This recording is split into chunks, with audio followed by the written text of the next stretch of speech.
السلام عليكم. النهارده ان شاء الله هنعمل كيك الريد فيلفت او الكيكه المخمليه بطريقه سهله جدا، والنتيجه ان شاء الله تكون مرضيه.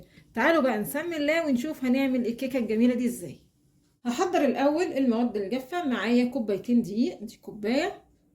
الكوبايه التانية معلقه كبيره كاكاو خام، حاجه بسيطه كده بطرف المعلقه ملح، باكو بيكنج باودر.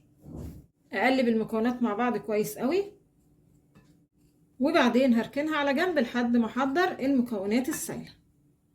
هجمع المواد السائله في الخلاط. معايا هنا كوبايه لبن حليب، وممكن كوبايه لبن رايب، نص كوبايه زيت، معلقه صغيره خل ابيض، كوبايه سكر، 3 حبات بيض، باكو فانيليا، معلقه كبيره لون طعام احمر، ممكن بودر وممكن جل. وهضرب المكونات دي مع بعضها كويس قوي بالخلاط.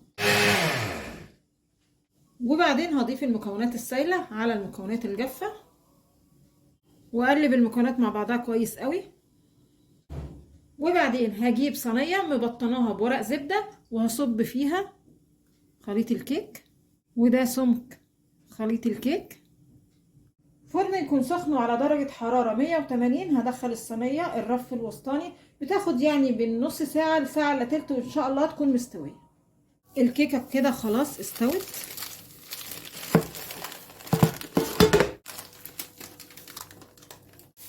بعد كده هقسم الكيكه. طبعا براحتك تقسميها طبقتين 3 براحتك خالص. انا شايفه انها ممكن تتقسم 3 طبقات. قسمتها ل3 طبقات. عايزه اوريكم. بصوا هشه ازاي من جوه. تعالوا بقى نشوف هنزينها ازاي. هجهز كريمه. معايا هنا كوبايه كريم شانتيه خام، وعشان الكريم شانتيه هنا معايا خام هضيف عليه معلقتين سكر. وعايزه اقول لكم هو كريم شانتيه خام مش محلى، لان في كريم بيبقى محلى، ده مش محلى، علشان كده حطيت له معلقتين سكر. نفس الكوبايه اللي عايرتها كريم شانتيه هعايرها لبن متلج. واضرب مكونات الكريمه بقى مع بعضها كويس قوي. بقلبها الاول من غير مضرب علشان بس الكريم شانتيه ما يطرش، وبعدين هضربهم كويس قوي بالمضرب. تمام كده الكريمه خلاص جهزت. بصوا ما بتتحركش خالص من الطبق، يبقى كده وصلت للقوام المطلوب. بعد كده هجيب الطبق اللي هقدم فيه الكيكه، احط بس كده حته كريم شانتيه صغيره، وبعدين هثبت عليه كده اول جزء من الكيكه.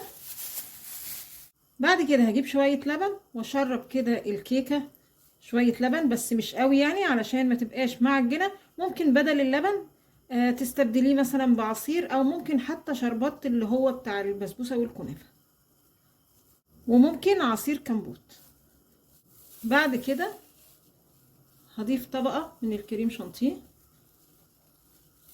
بعد كده اضيف الجزء التاني واثبته كده على الجزء الاولاني، ونفس الحكايه هشرب سطح الكيكه شويه لبن، وبعدين طبقه كريمه،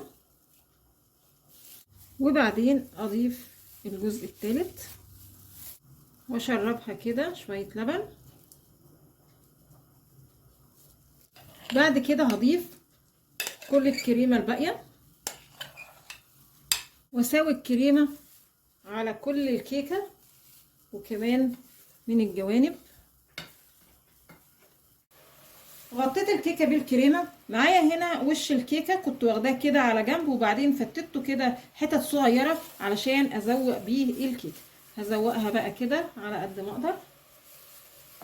زوقت بقى الكيكايه على قد ما قدرت. تعالوا بقى نشوف ايه الاخبار. بسم الله. بصوا السكينه مش واخده عزم خالص في الكيكه، لانها هشه ما شاء الله وحلوه قوي. بصوا شكلها من جوه حلو ازاي، وده شكلها النهائي. شكلها حلو جدا. وعايزه اقول لكم بصوا زي ما قلت لكم قبل كده، بصوا هشه خالص، ما بتاخدش عزم خالص في التقطيع. يا رب النهارده الفيديو البسيط ده يكون عجبكم، وانتظرونا ان شاء الله بفيديو جديد، وما تنسوش الاشتراك في القناه.